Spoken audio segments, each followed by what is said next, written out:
Good evening, everyone. I will start with intros. My name is Ramona Miglāne. I'm a partner at Sorainen Latvian office, co-heading finance and insurance practice group and heading startups and venture capital sector group. We have the practice groups and sector groups. And here's my amazing colleague Kate, who is our legal wizard in all things corporate and commercial registers. So you most probably, those who have encountered with the registration knows how cumbersome it may be. So she knows everything there. And briefly about my experience, I've been working with startups and venture capital, and especially fintechs from 2007 when I left Hansa Bank, where I was heading corporate banking sector. And yeah, I had the luck to have my first clients, largest fintechs in Latvia, starting from SMS Credit, which is now for finance, then Eleven Group, which was Mogo, and also Mintos is the platform I was behind of building all the legal structure there. So what we will do today, let's see. By the end of this session, hopefully, you will understand key legal terms. Usually, you see in the equity deals, we will be covering equity transactions rather than convertibles or safes, because this is more, I think, more often used. And so we will discuss about what clauses are more founder-friendly and more investor-friendly, and also identify some red flags. And please ask any questions you have right away. So let's move forward.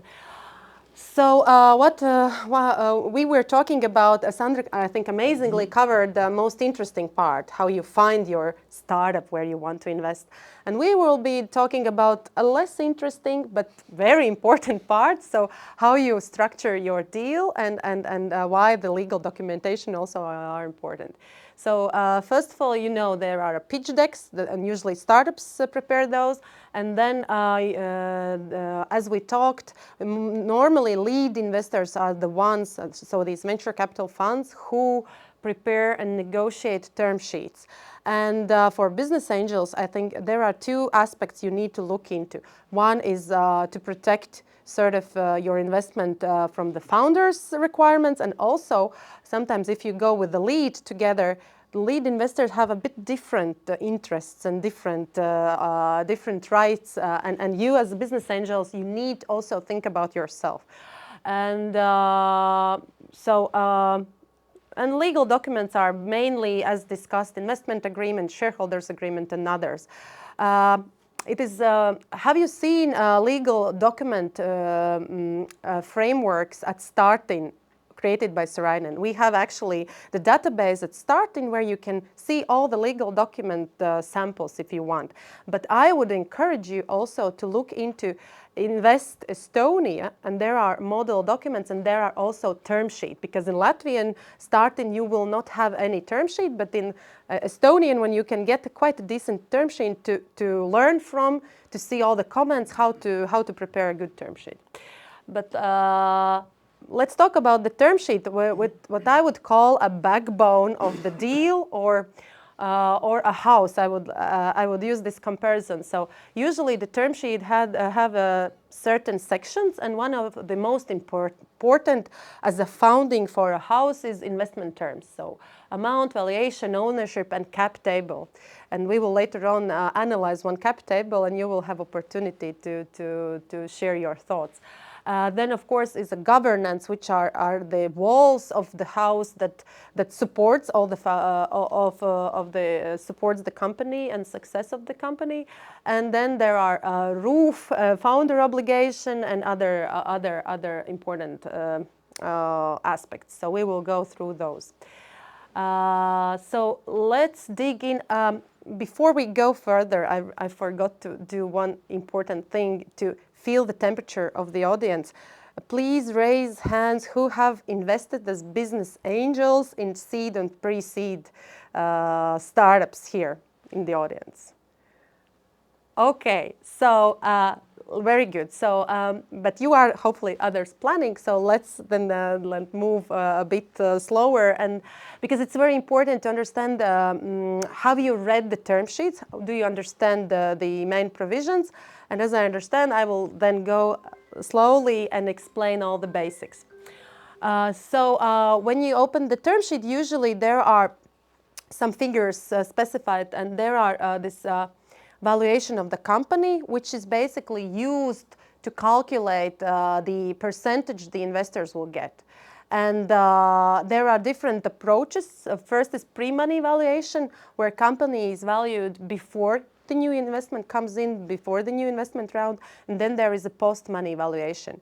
Normally, we encourage everyone, and usually actually in Latvia and in Baltics, the post-money valuation is used. And what is counted in the post-money valuation is not only all the existing investments in equity, in share capital, but also all convertibles, also all planned share options, because this will show a better view how the cap table will look and how actually investors will get.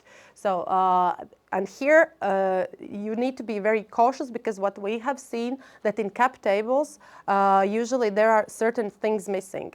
Planned share option pools, some safe instruments, and actually you cannot find those.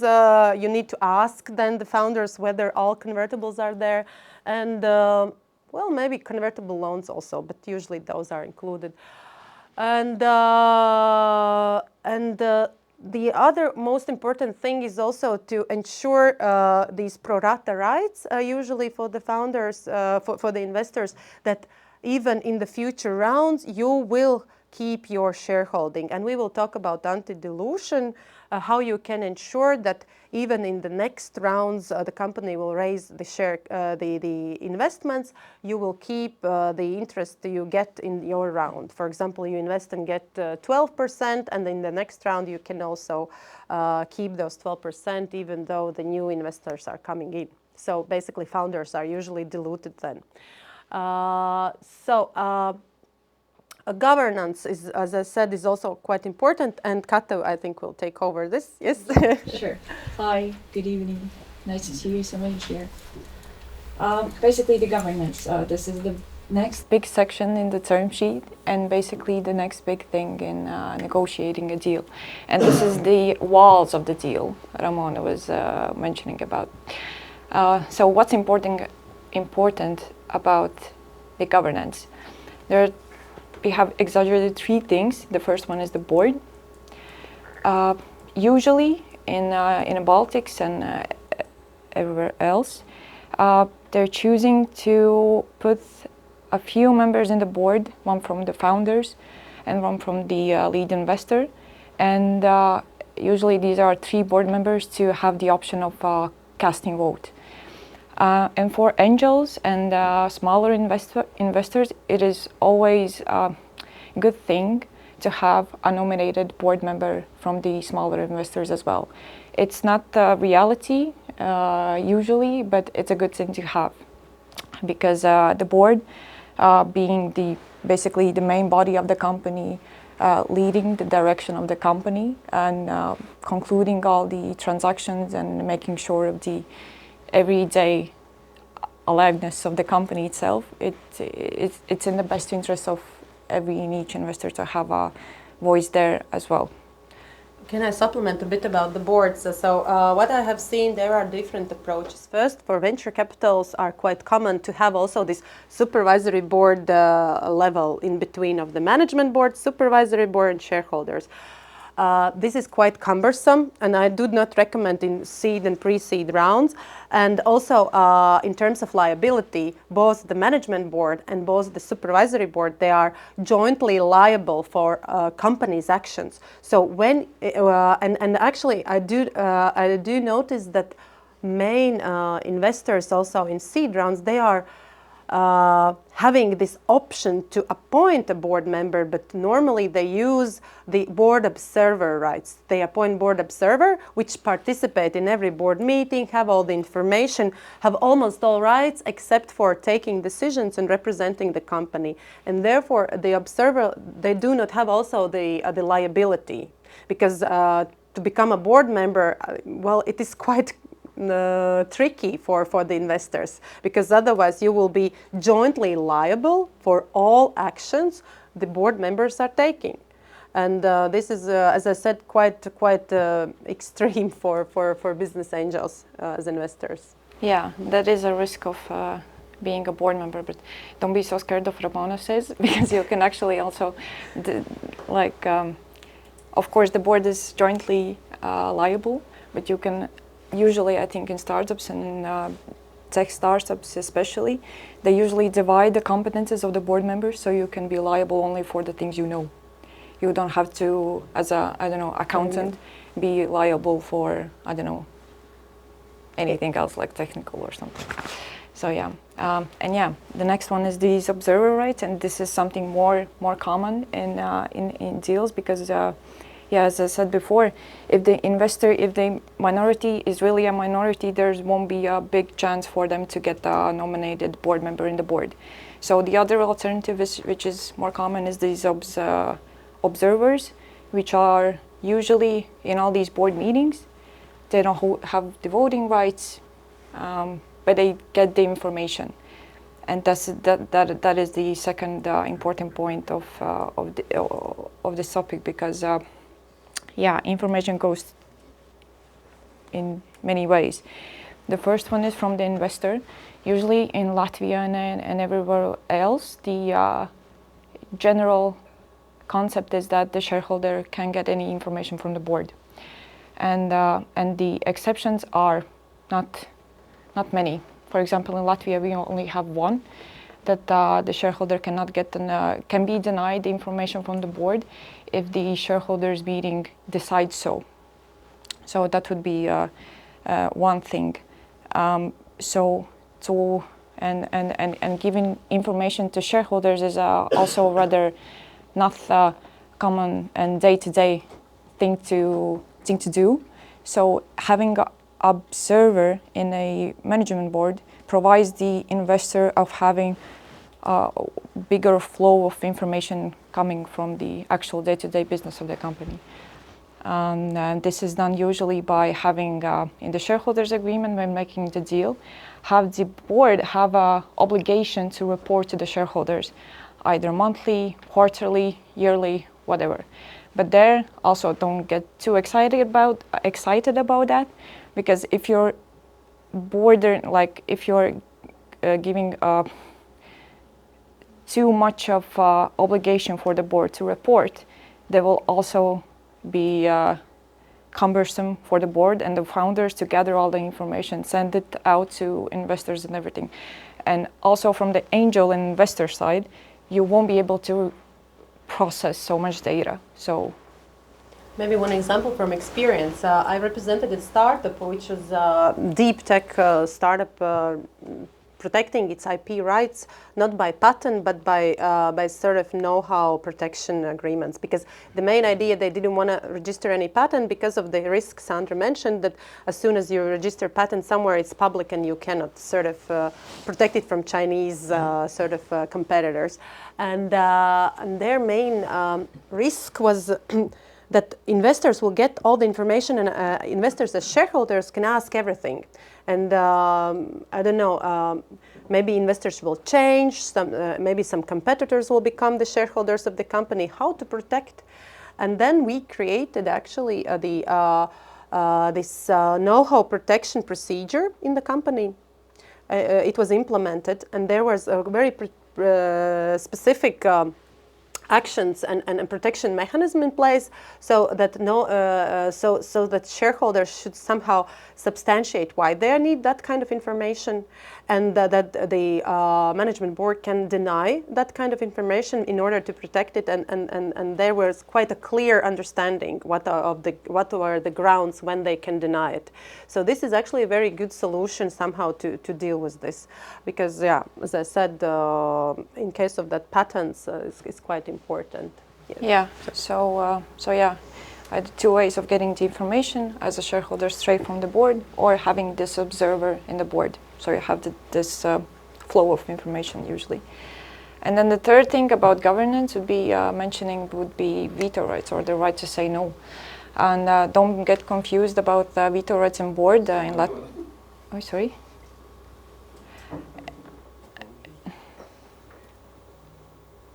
You can continue. Okay. So not to get confused about veto rights in board in Latvia, that's not allowed. But there are two ways how to exercise a veto in board meetings. One is to have a set majority of votes for certain decisions, or get this list of decisions or transactions that require shareholders' approval. Quick question. So if we invest as a syndicate, angel syndicate, who is usually the observer? Is it the chairman? Like, who has access to the information? We as individual angels? Or? No. Usually you appoint one observer. So this is it's up to you, your decision, how you appoint as a syndicate. Normally in these venture capital-led syndicate rounds with business angels, first of all, in term sheet, you decide how many observers who gets. Normally it's one for the venture capital, one for the business angel syndicate, and then the syndicate decides who will be that person. Maybe it would be ANSYS because of I don't know, there is some legal matters, some important, or maybe there will be some other person who better knows the business of the company. Yeah.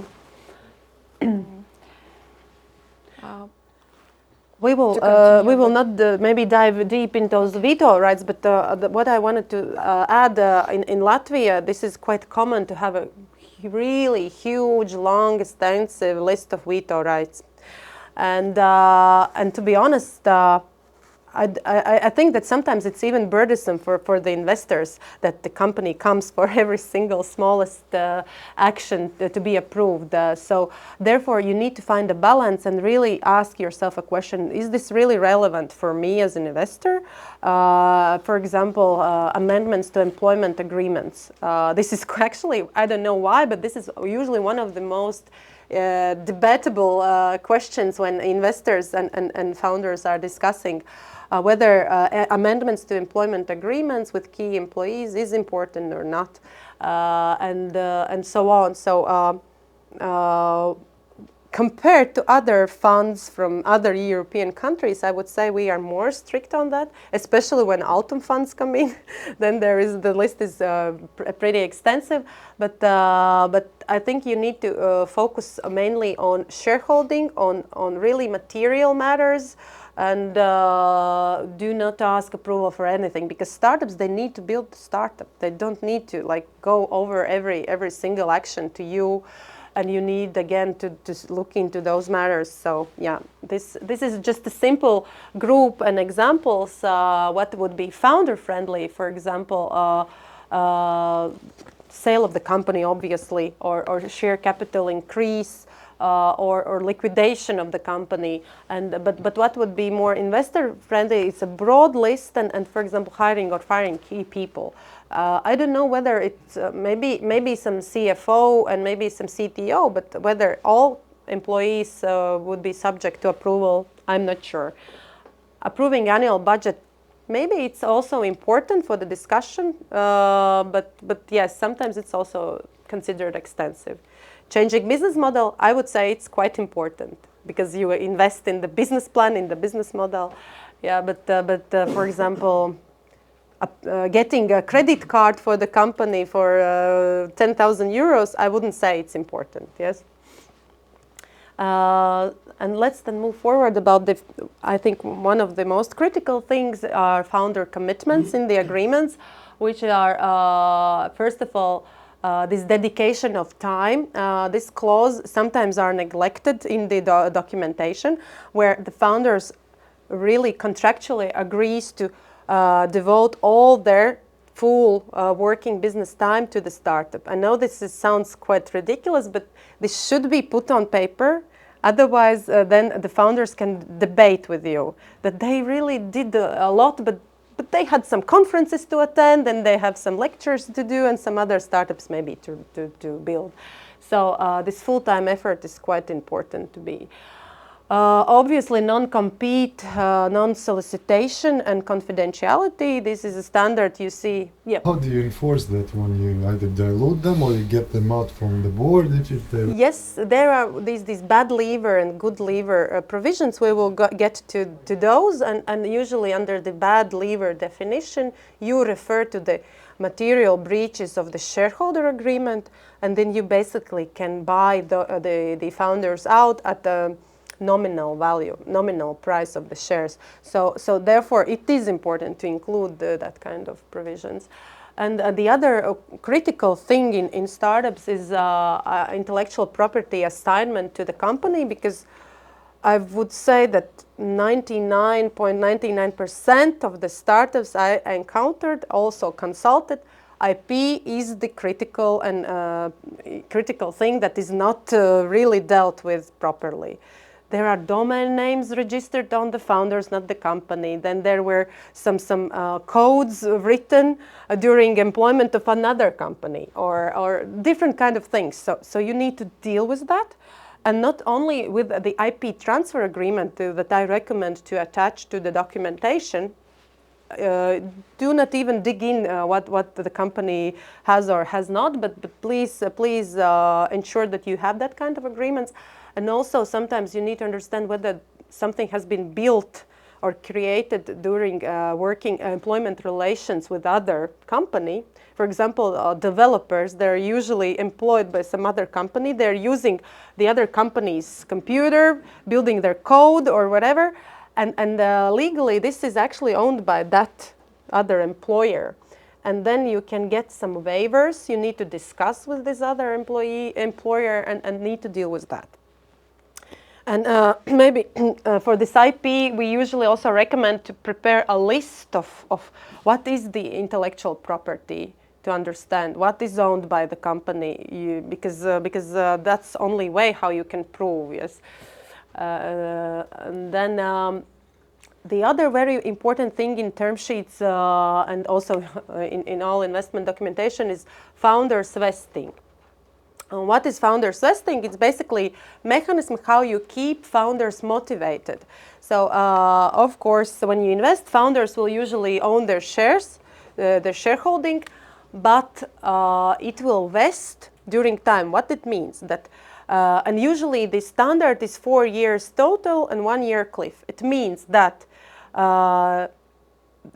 for example, they do not earn anything in the first year. So it means if the exit would happen, or if they would become a bad leaver or a good leaver, basically they don't own sort of those shares. So they need then to sell those shares at a nominal value. So basically this first year you need to earn those shares. And afterwards, those shares are vesting like monthly or quarterly, gradually. And after 4 years, they are in a full ownership of those shares as a full shareholders. And what protects the investors is this so-called reverse vesting. So if a founder leaves early, investors can buy back the shares. And then we talk about these good leavers and bad leavers. Yes. Doesn't it more sounds like options or not shares? No. This is we are talking about shares. For example, you invest in the company, the founders own 75%, and then you agree in the shareholder agreement that with respect to these specific shares, existing shares, you will apply this vesting mechanism. It's contractual, obviously. You do not register it anywhere. But it protects the investors from founders leaving the company for either as a good leavers or bad leavers, or otherwise. For example, the founders, like, they don't want to deal with the startup. They just leave the company. They are not working anymore, and then you cannot get rid of them. Yes, they are on the cap table. You need some mechanism how to get rid of those founders. Yes. But sorry, but it's who owns, like in a register, that guy or? Yes, that guy who owns the founders. Anyway, if he breached some of agreement, you need to go to court. If he definitely everything. Yes, of course. His signature on this yes. shareholders register. Yes, and then you have to. gets to the court. Yeah. You can get to court, and actually, it's a good thing. We have seen that all those. We will talk about tag along, drag along. Courts understand that. Even in Latvia, courts understand those concepts. And yes, but now they understand and they accept and they enforce. And then you get the court decision that at the nominal they need to pay. And we even in the contract, obviously, we draft a specific mechanism how the sale happens. In order to enforce it properly in the court, there is some escrow by the company opened and so on. So this is, of course, where lawyers can help as well to make a proper agreements to enforce that. But there is certain KPIs for the founders, or it's...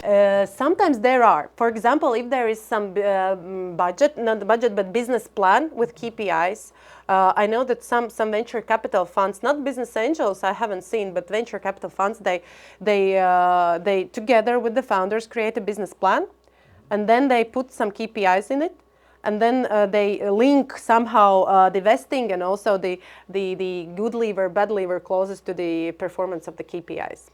Yeah, that's the case. Or either maybe there are some other compensation mechanism that they need to give some part of their shares if the KPIs are not met. Yeah. Okay. Let's see a bit about vesting variations. So what would be founder friendly?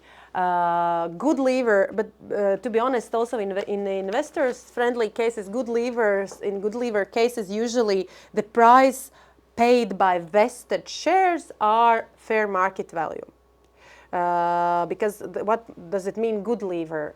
It means that, for example, the person becomes ill and cannot perform anything, and it's not because of his decision or her decision. Or, for example, investors decide, they change the management board and they decide you need to go away from the management of the company. And this is related to the founders being managers of the company in the management board. Yes, we talk about leaving the company either as a management board member or the consultant. So you are not taking active part in the business operations of the company. And if it's not due to the fault of the lever, then the lever is called a good lever.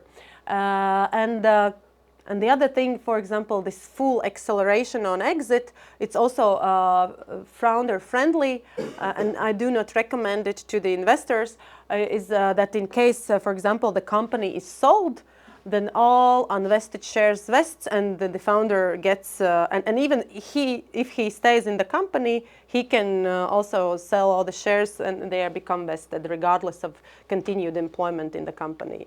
So, and that sort of limits possibility to attract new investor rounds. So therefore, I recommend to have those investor-friendly provisions. A good lever, usually it will be fair market, but bad lever, normally it's nominal value. As I said, if you are a bad lever and it is due to breach of the shareholder agreement, breach of employment agreement if there is in place, normally we also refer to these employment law specific clauses where you know there is when employment can be terminated due to fault of employee. These are those cases, breach of confidentiality and so on. So this would be a bad lever. Performance of some criminal offenses because of the reputation over the company and so on. So the list is quite extensive. Again, lawyers can work on that.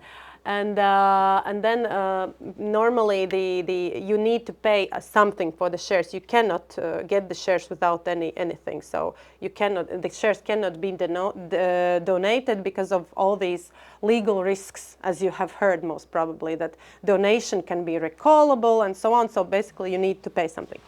And then there is this double trigger, the trigger acceleration limited, which means that the shares are vested only in case of two conditions. In case the company is sold undergoes change of control, and if the employment is terminated, then only everything vests, and then the founder can sell his shares and use all the proceeds. Okay, then I again give floor to Kate about drag-along and tag-along. The next thing to be negotiated in the term sheet and all the deal is the strategies for exit. And usually there are two main ones, and then Ramon will continue about another one. So the first two are tag-along and drag-along rights. Tag, right, drag, obligation. So with tag-along, the minority has the right to request the majority. If the majority is selling its shares, then the minority has the right to say, hey, I want to sell my shares as well, and at the same terms that are about to be bought. And on opposite, the drag-along rights are an obligation to sell the shares of the minority if the majority is sold. And in terms for angels and minority investors, the important part, I think, is the tag-along, because in such a case, you don't want a situation where in the company comes, for example, if the majority is sold to an investor or basically another majority that you don't really like, and then you are stuck with this new majority that basically dictates everything that happens in a company, basically the direction of the business, and you are stuck with them. So when you agree to have this tag-along right in the agreement, you have the opportunity to say, hey, I don't want to stay here, take my shares as well. And on the opposite, this drag-along right, that's basically an obligation to sell the minority shares, and that is mostly used by the lead investor, which, finds another, comes to the decision to sell the company. And the company will look prettier if the majority is able to sell all the shares in the company. It seems that tag-along is, from a legal point of view, quite useless if he or she can decide whether or not. No. In case if you have those tag-along rights, then the shareholder who sells is obliged to ensure that the buyer will buy also the minority and at the same terms. And we usually also negotiate as lawyers that, for example, some beneficial things like reps and warranties will not be unreasonable, and you will only represent about ownership. Then you will not have the obligation to put some deferred amounts in escrow. Well, this is something you could work as business angels in those tag-along provisions. You could work. So otherwise. Sometimes you are tagged to some really unreasonable and unbeneficial provisions of the transaction. So this is where you can work. And as for the drag-along, what is quite important also is how you can be dragged. What would be your reps and warranties? What would be your liability? In that case, you can limit with the shareholder agreement also these provisions, how you can be dragged. Yeah, sorry. As I'm right. So the next important thing in term sheets, but to be honest, in Latvia I see quite a standard practice is this liquidation preference, or how we could call it is a waterfall of the proceeds, how when the company is either sold or somehow otherwise realized, for example, in asset sale, then how the waterfall of the investment of the proceeds are distributed between all the shareholders. And the standard is 1 times non-participating. What does it mean? It means that first all investors, pro rata to their investment, will receive back their investment 1-to-1. Yes, no IRR there is calculated. And then the remaining part is again distributed between all shareholders pro rata. I know that some venture capital funds, they put some internal rate of return as a minimum also here, but that's not the case now. I think the 1 times per non-participating is a standard. Question. Yes. Ramona, you said about the shareholder agreement, but the shareholder agreement, you register it with the... No, so- it's or a private- just each private one, yeah? Yes, it's a private one, and basically when you exit the company as a shareholder, then you usually ensure that these kind of provisions are also in the share purchase agreement with the buyer. You ensure that, for example, the share purchase price is distributed according to this liquidation proceeds. And Latvian courts have no problem to enforce this private shareholder. Yes, we have seen, as I said, tag-along and drag-along has been recognized, and even by our higher court, augstākā tiesa. So yeah, but of course the question is, what is the governing law and jurisdiction of the agreement? If there is a really large investment round, maybe it makes sense to ensure that all disputes are dispute resolution is in some I don't know, Stockholm's Chamber of Commerce court or some other place. But in Latvian courts, to be honest, this economical case court is quite experienced. And how long could take the, say, from the All three? From first application to the, and then this is yes, and the question to dispute resolution team. Well, it depends. You know, it depends. Now we see these terms are much shorter, and obviously, well, if there will be a dispute, we encourage to settle it. And then otherwise company will be like dead in the end, and nobody will get anything from it. Well, what's your experience of using arbitrage instead of, state court? I would say very positive because it's, yes. It's more common actually than. Yeah. It's expensive. Less expensive would be some Paris. But yeah, it's quick and they really know. You know, all those concepts are used across EU. It's not something Latvian specific, so everybody understands these concepts. Mm-hmm. And if you use arbitrage, there's only one instance, right? Yes, correct. Yeah. Instead of three. But you can arrest the shares in case of the dispute, for example. What we can. You said the company will be wasted if it will be long dispute. So basically, you have to arrest the shares or somehow to secure what will be the security of the shareholder in case of the dispute. Yeah, of course you can register some securities over the shares. Yeah. In case of the dispute, it's possible in Latvian court. Because, for example, Latvian company, there is a dispute. Even if you go to arbitrage, you have to get security. So you go to court, secure, and then go to the, say, on the merits. Correct? Yeah, well, I think, yes, I have seen it in some shareholder disputes, obviously. Yeah, there are some arrests registered, yes, we know this same online firm case or whatever, yeah, so. No, well, this is usually based on Latvian court proceedings, not on You get arbitrage. arbitrage and you need to do what Yeah. the colleague said, then anyways you have to get this ruling by Yes. arbitrage and go to the state court. Yes, I think that would be, to be honest, this should be addressed to my dispute resolution colleagues. Yeah, But it's okay. procedure that you first secure, and it should be normally within 1 day. And then if when secured, then you within 1 month have to start the case on the merits. Okay. Let's move forward because we have some quiz at the end and cap table analysis still on our way. So very important for investors, as I said, is this mechanism how to ensure that you are not diluted during the life of the startup. And very important part of it is anti-dilution in case of new rounds.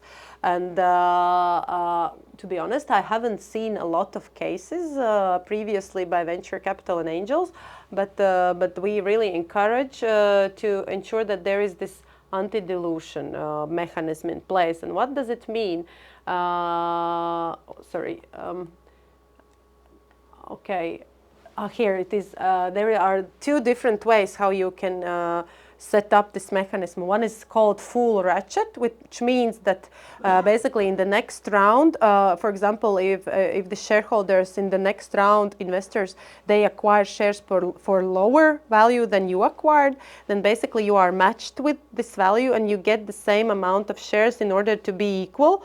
And in Latvia, unfortunately, it's impossible to do this without completely paying any money. So you need to pay some nominal price for the shares to get this difference. But basically, the result in the end in full ratchet is that you are on the same level as the next round investors. And the other is weighted average, where you take the price of the lowest price in your round of shares and the lowest price in the next round of shares. You take the average and then you calculate the difference, how many you get.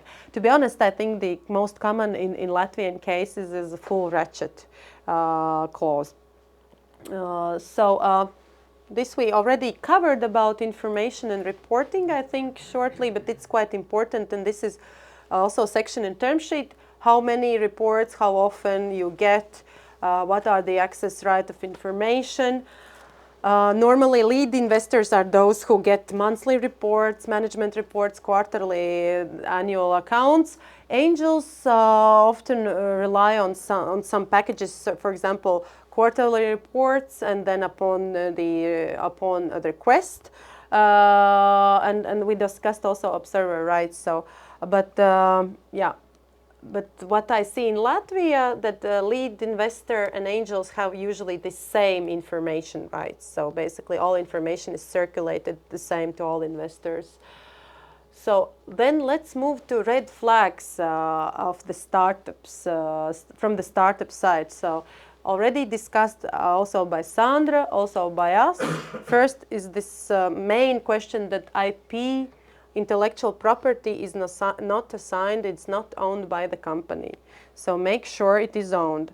For example, there are some ex-employees in the company who were involved by creating some intellectual property without employment agreement, or some third parties involved, some advertisement companies involved, and whatever. You need to ask those questions. Who created the brand? Who created the code? Everything. Yes, even who created, I don't know, some know-how of the company, even the idea. And otherwise, it will be very costly. We have been involved in those kind of disputes where the founder created some patent, and then the patent was not transferred to the company, and then later on, when the dispute between the shareholders arises, he said, yes, but actually I'm the owner of the patent now. You don't have anything, yes? Domain names as well registered on the private individuals, because startups, they do not have time to deal with those matters. And as I said, my suggestion is create IP transfer agreements when you invest. Ask everyone to sign those. Define create a list of all IP relevant to the company. And if you see that some IP was created in the employment of other companies, have a waivers from them, and then only invest.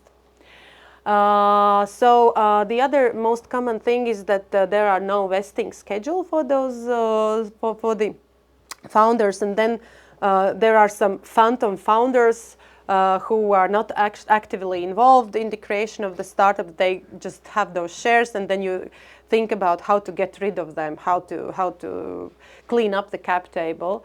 These are those phantom shareholders, and clear cap table is also the issue. As I said, for example, there are some other rights.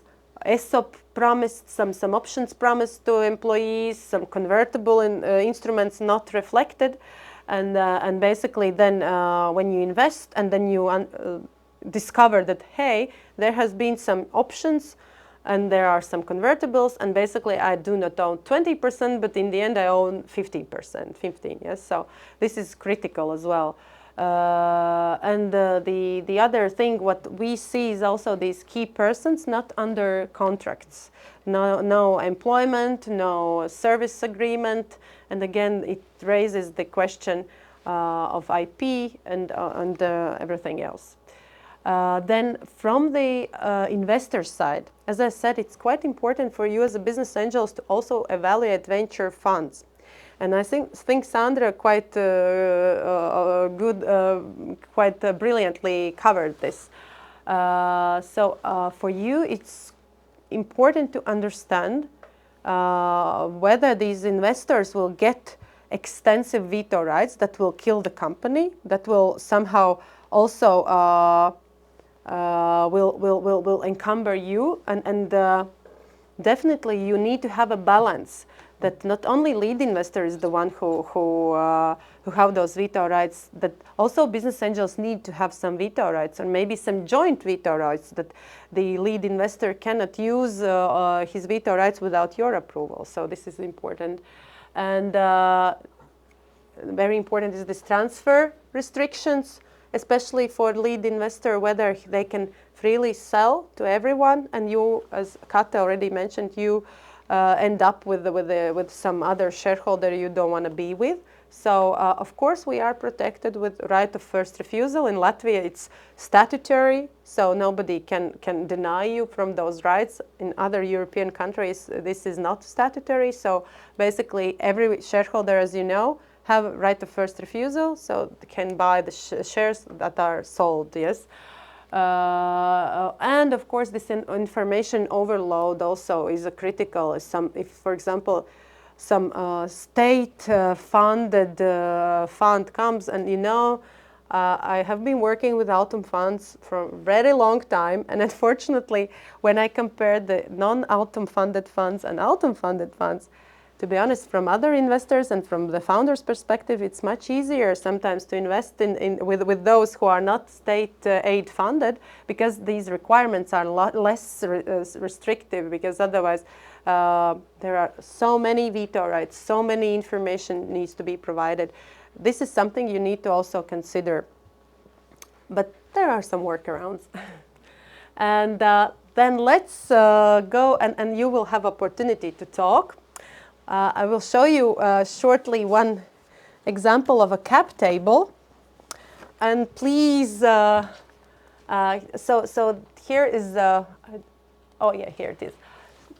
Short background, just information. There's a tech company creating energy efficient software platform. They are planning to raise 400,000. Pre-money valuation 1.6, 3 founders, 1 angel investor. And here's a brief description of how the cap table could look like. So there is CEO, founder, active, no vesting agreement signed, 35% owned. Then there is CTO, founder B, he left the company, still holds full shares, no leaver clause. Then there is CMO, Chief Marketing Officer.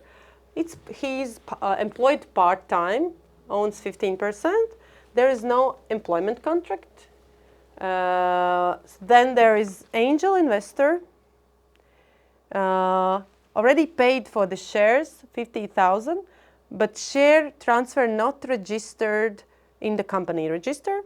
And then there are employee options, only not formally approved, verbal promises, nothing. So what is the risks you see in this cap table? Please. I think it's quite obvious, right? But I think you need first to make an order within your company, then to apply to some. Yes, very good. And what would you suggest to do? Skip Shareholders agreement and register everything. Register everything, yes, in the company register.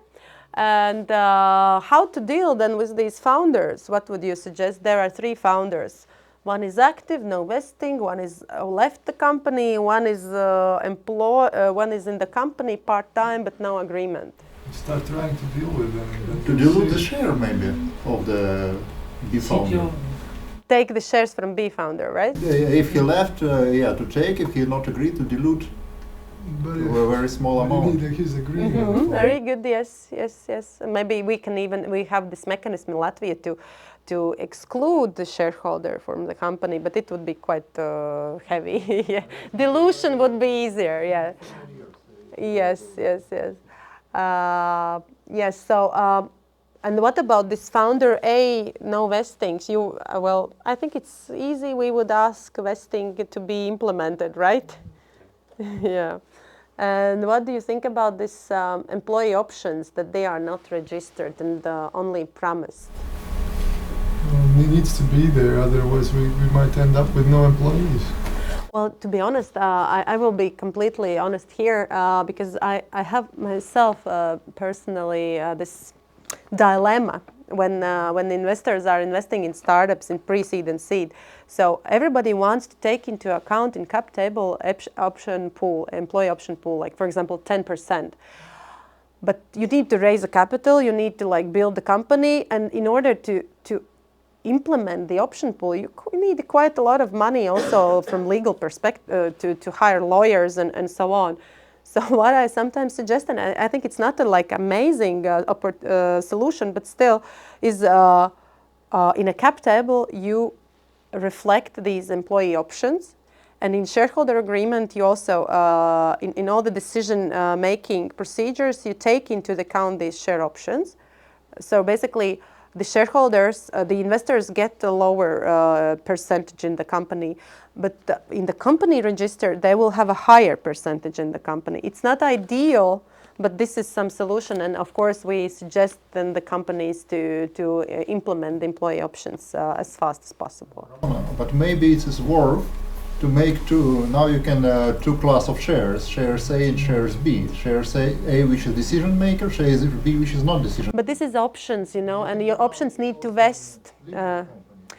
Yeah, but you cannot actually introduce. Of course, you may introduce, and the company keeps those shares. So you can do that, but these options still, even though in Latvia is the best employee option regime, we have only 1 year up to vesting, and then you can exchange those for shares.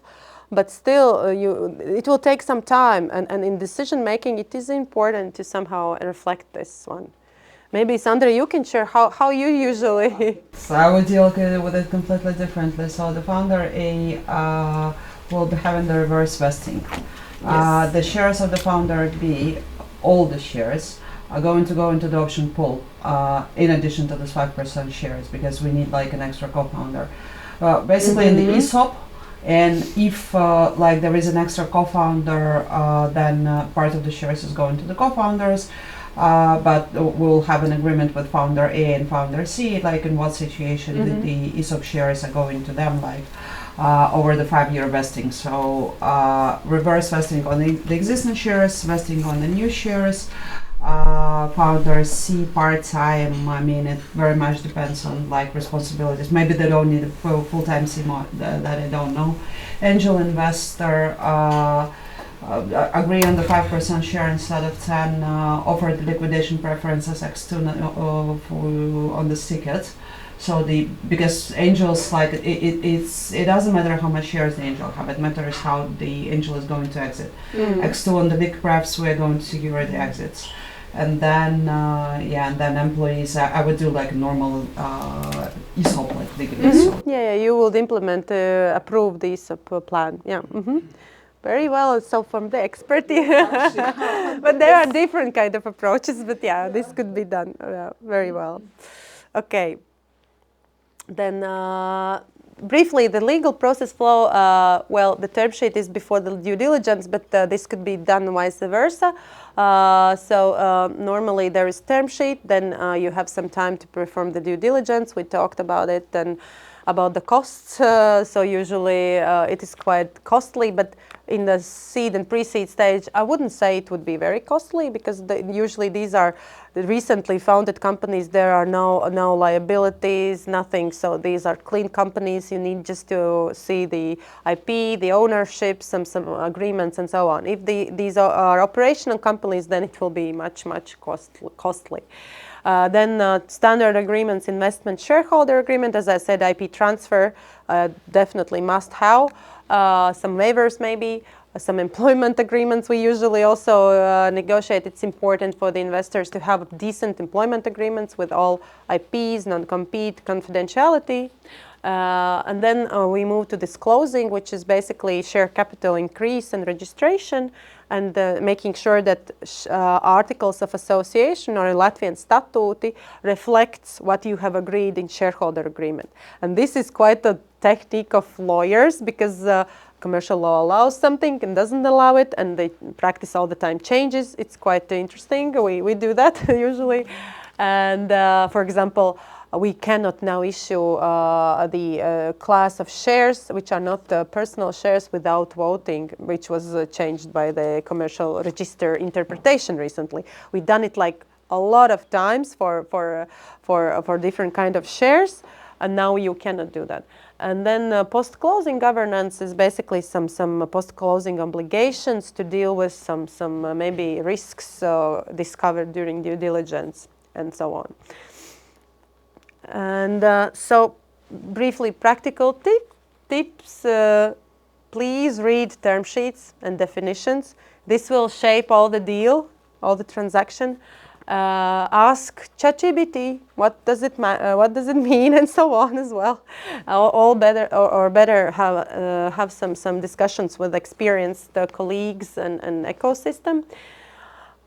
Check vesting and IP clauses, which is most important for you. Information rights for angels is important as well. I would suggest align with the lead investor, because even though you have a bit of different kind of interests, still the main goal is to get the profit, and the venture capital and private equity market is quite narrow here in Baltics, and everybody knows everyone. And if some venture capital fund will be acting not pleasantly, everybody will know, and nobody will go in the deal with those. And we have heard that cases. And get legal help. Yes, maybe rely on lead investor, or maybe you have some matters you want to discuss. Get legal help. And yes, so key takeaways from what we wanted to share with you today. So term sheet is, as I said, backbone, roadmap. I would encourage really to read it. A big money saver as well. For the discussions if you later. are not able to negotiate the term sheet, you will probably be not able to negotiate the deal.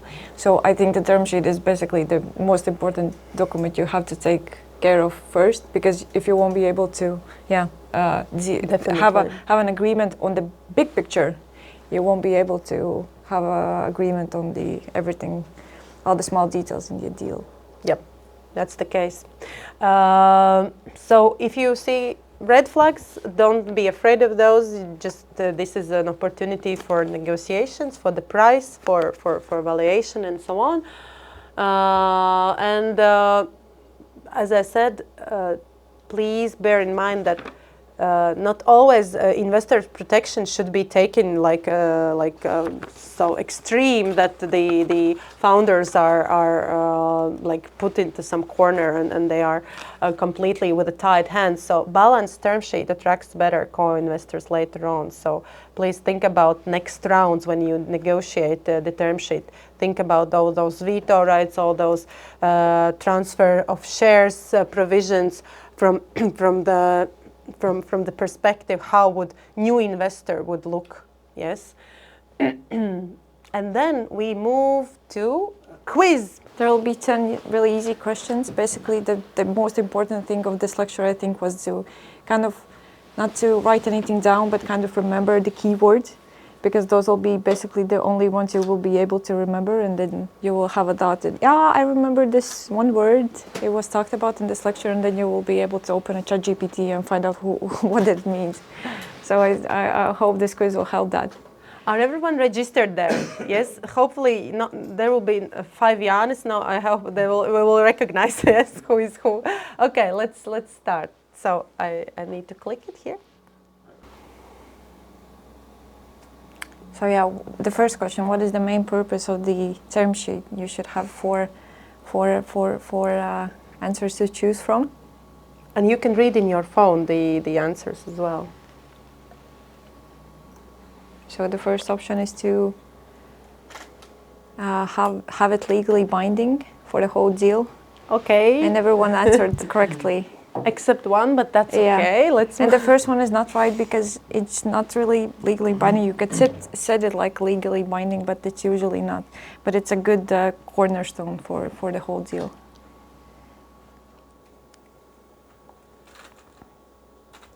Mhm.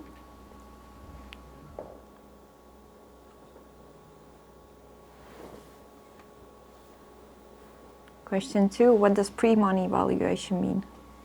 There will be also four options.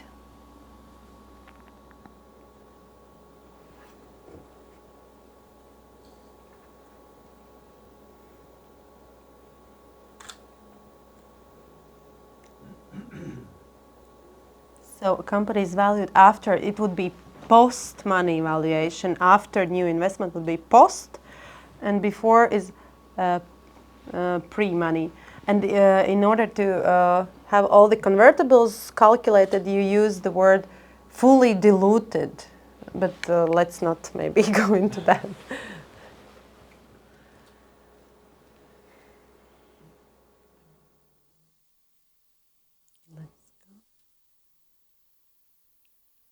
Which clause helps keep founders motivated long term?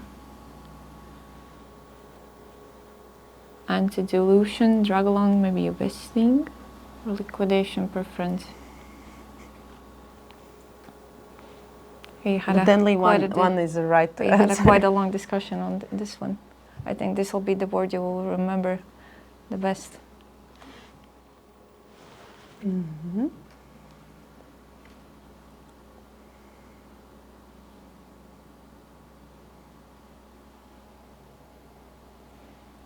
Founder's IP is registered in a board member's name. Is it good or is it not good? Is it a red flag?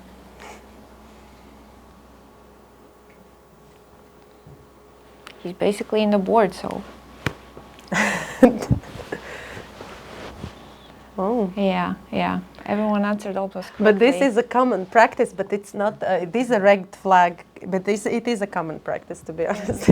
But it would be a red flag. Yeah, you should always make sure that the IP is in the ownership of the company, because if it's owned by a management board, it doesn't mean anything.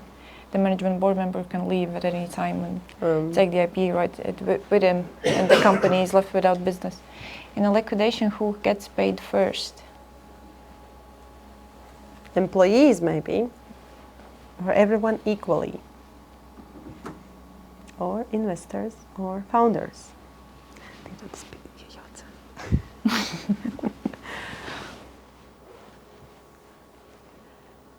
So, do you want to comment this one?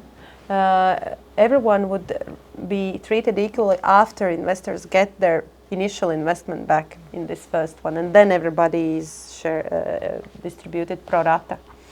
But basically, investors they have these preferred shares.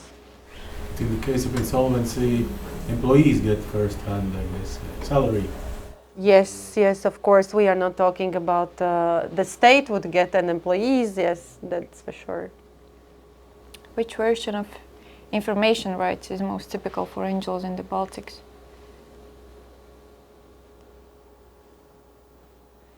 Yeah, just not have always this balance of not having the board so many obligations to report anything. They don't have any time to do anything else. Well, we are moving to this one. Liquidation rights doesn't mean liquidation as a liquidation of the company. It means the sale of the company. Sorry. Founder leaves after 6 months with 25% of shares vested. Company wants to buy back the rest.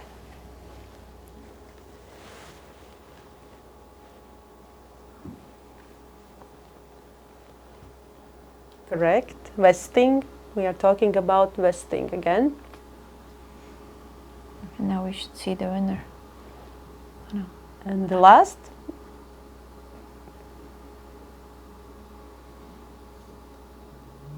Full ratchet. What does it mean? Yeah.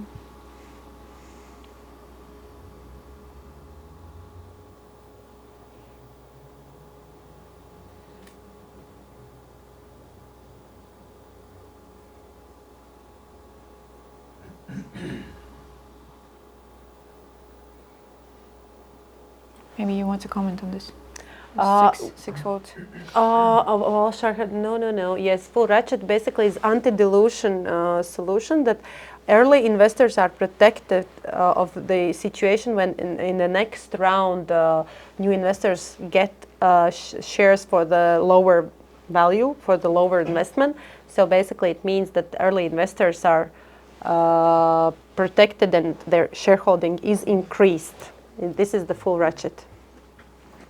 And where is the results? Hey, so who is the winner? I don't understand yet. Alex. Who gets the prize? Alex. Who is Alex? Who is Alex? Oh, please come. Something amazing. Thanks for participation. It's not exactly fair because I'm the only startup company here. Now, doing all of this. So you need to share with the second place. Okay, thank you. But yeah, thank you. Round of applause.